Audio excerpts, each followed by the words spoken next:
Good morning to all students of B.Ed first year समसामयिक भारत और शिक्षा द्वितीय पत्र subject code C2 AIIMS of education unit 1 lecture number 5 in B.Ed. और question is शिक्षा के उद्देश्यों के निर्धारकों या कारकों या आधारों का वर्णन करें। यह बहुत ही इंपॉर्टेंट क्वेश्चन है और 18 में आया भी है, इसीलिए उम्मीद की जाती है कि इसमें भी आएगा।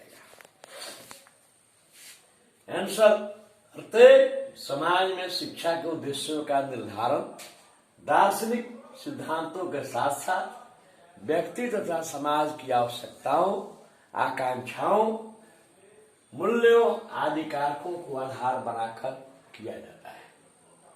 इन कारकों को निम्नलिखित टेबल की सहायता से, समय सारणी की सहायता से सुगमता पूर्वक समझा जा सकता है। शिक्षा के उद्देश्यों के निर्धारित करने का आधार या कारक या निर्धारक, एक में है व्यक्ति, दूसरा है समाज, इंडिविजुअल है सोसाइटी। व्यक्ति में है जैविक कारक, दार्शनिक कारक, मनोवैज्ञानिक कारक, ये 3 कारक है। जैविक कारक है, हम जानते हैं कि मानव एक बुद्धिमान प्राणी है, परंतु मूलतः वह पशु के समान होता है। शिक्षा के द्वारा ही उसे सुसंस्कृत, सुसभ्य और अपने इंद्रियों पर नियंत्रण करने के योग्य बनाया जाता है। दूसरा है दार्शनिक कारक में है जीवन के प्रति व्यक्ति का दृष्टिकोण, उसके जीवन दर्शन का निर्माण करता है। विभिन्न दार्शनिक विचारधाराओं के अनुसार शिक्षा के विभिन्न उद्देश्य रहे हैं, जैसे आदर्शवाद शिक्षा के में धार्मिक,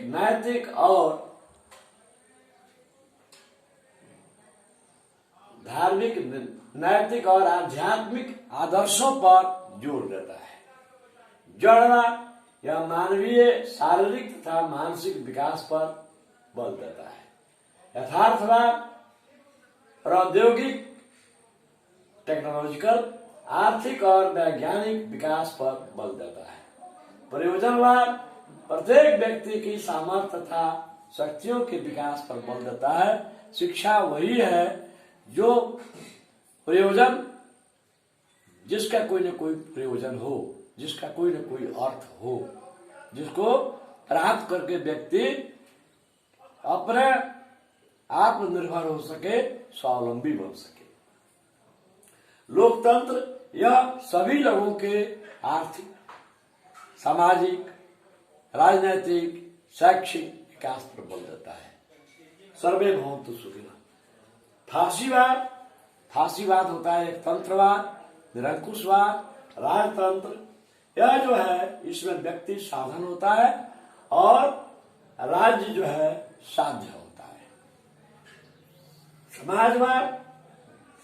समाजवाद जो है समानता एवं सामाजिक न्याय पर अधिक बल देता है। अब आइए मनोवैज्ञानिक कारक, इसमें आता है शारीरिक विकास, मानसिक विकास, संवेगात्मक विकास, चारित्रिक विकास, आध्यात्मिक विकास, व्यावसायिक विकास, सांस्कृतिक विकास, राष्ट्रीय विकास, अंतर्राष्ट्रीय सद्भावना का विकास। यही जो है 3 कारक व्यक्तिगत। अब आइए समाज में है समाज शास्त्रीय कारक, आर्थिक कारक, वैज्ञानिक एवं प्रौद्योगिक कारक, नैतिक कारक, सांस्कृतिक कारक, पर्यावरणीय कारक, ऐतिहासिक तथा राजनीतिक कारक। समाजशास्त्री कारक में है सामाजिक कुशलता का विकास, कुशल नागरिकता का विकास, संस्कृति का संरक्षण एवं हस्तांतरण होता है एक पीढ़ी से दूसरी पीढ़ी के पास। उसके बाद अंतर सांस्कृतिक भावना का विकास, सामाजिक गुणों का विकास। अब आइए आर्थिक का।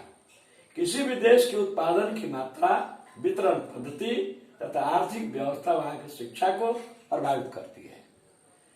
यही कारक निर्धारित करता है कि शिक्षा पर कितनी धनराशि व्यय की जाती है। उसके बाद है वैज्ञानिक और औद्योगिक कारक। समाज में औद्योगिकरण, नगरीकरण, आधुनिकीकरण, प्रगतिशीलता इत्यादि इसी कारक की देन है। जो देश वैज्ञानिक रूप से, प्रौद्योगिक रूप से जितना ही आगे होता है, उसको उतना ही विकसित देश माना जाता है। माध्यमिक शिक्षा आयोग ने भी इसी कारक की प्राप्ति भारतीय शिक्षा का लक्ष्य बताया था। अब आइए नैतिक कारक। नैतिक कारक में है शिक्षा आजीवन चलने वाली एक स्वदेश एवं नैतिक प्रक्रिया है। शिक्षा के क्षेत्र में इस उद्देश्य का सद और हितकर होना आवश्यक है। अब है सांस्कृतिक कारक। इसमें है प्रत्येक समाज की अपनी विशिष्ट संस्कृति होती है, जो उसके विशेष आदर्श, मूल्य, प्रतिमान, मान्यताएं, रीति रिवाज और जीवन शैली में दृष्टिगोचर होती है। संस्कृति के बारे में हम पहले भी वर्ग में चर्चा किए हैं। What a man is, it is his culture, and what a man has, it is his civilisation. एक मनुष्य जो कुछ भी है वही संस्कृति है। एक मनुष्य के पास जो कुछ है वह उसकी सभ्यता है।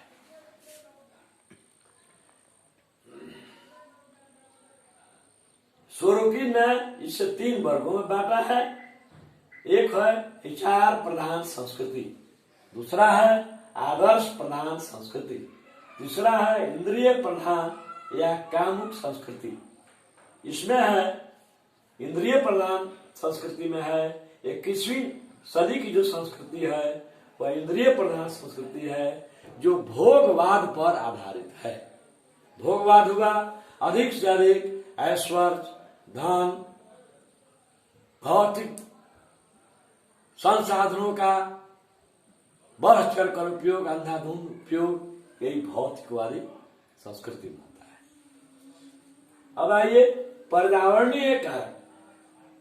इसमें जो है भोगवादी संस्कृति ने ही पर्यावरण को असंतुलित किया है। आज हम देख रहे हैं कि बड़े बड़े नगरों में, महानगरों में कल कारखानों से निकलने वाले धुएं, कचरे नदियों को प्रदूषित कर रहे हैं, वायु प्रदूषित हो रही है और इसका परिणाम हो रहा है कि ओजोन परत जो है, वायुमंडल की परत, उसमें छिद्र हो रहा है और उसमें छिद्र होने से सूर्य की प्रखर रोशनी वह सीधे धरती पर पहुंचती है। ओजोन परत जो है रक्षा कवच का काम करता है पृथ्वी पर के लोगों के लिए, जीवों के लिए। तो अगर ओजोन परत में छिद्र हो जाएगा तो भयंकर गर्मी पड़ेगी और पृथ्वी पर की सारी हरियाली नष्ट हो जाएगी। इसके लिए हमें प्रदूषण को नियंत्रित करना होगा और भोगवादी जो प्रवृत्ति है उस पर अंकुश लगाना पड़ेगा। आज हम जो देख रहे हैं, कहीं पर अतिवृष्टि हो रही है, कहीं पर अनावृष्टि, वर्षा ही नहीं होना। कोरोना जैसी महामारियां इसी के देन है। शिव पुराण में भी यह लिखा हुआ है, कोरोना रक्षा कवच। उसमें है कि कलयुग में चीन देश में सांप, छुछुंदर, चमगादड़ आदि जीवों के मांस भक्षण से कोरोना वायरस उत्पन्न होगा और इससे जो है पूरा विश्व व्यापक रूप से प्रभावित होगा। अब सबको इसका खामियाजा भुगतना पड़ेगा, जो आज हम लोग देख रहे हैं। यह सब मनुष्य की भोगवादी संस्कृति की देन है। अब है ऐतिहासिक एवं राजनीतिक कारक। स्वेच्छाचारी राज्य में हम देखते हैं कि राजनीतिक पक्ष प्रधान होता है, राज्य प्रधान होता है और व्यक्ति पक्ष गौण होता है। स्वेच्छाचारी राज्य हुआ, राजतंत्र, एकतंत्र, निरंकुश तंत्र, तानाशाह तंत्र, यही स्वेच्छाचारी राज्य होता है। लेकिन प्रजातांत्रिक राज्य में व्यक्ति पक्ष प्रधान होता है। उपर्युक्त विवेचन से हम इस निष्कर्ष पर पहुंचते हैं कि शिक्षा के उद्देश्य के जो निर्धारक तत्व हैं जिनका वर्णन ऊपर किया गया है, वे सब निरंतर परिवर्तनशील है। हमेशा समाज की आवश्यकताएं, आकांक्षाएं, मूल्य बढ़ रहे हैं, बदलते रहते हैं। इसीलिए शिक्षा के उद्देश्य भी, उसका निर्धारक तत्व भी लगातार नित्य परिवर्तनशील है। धन्यवाद।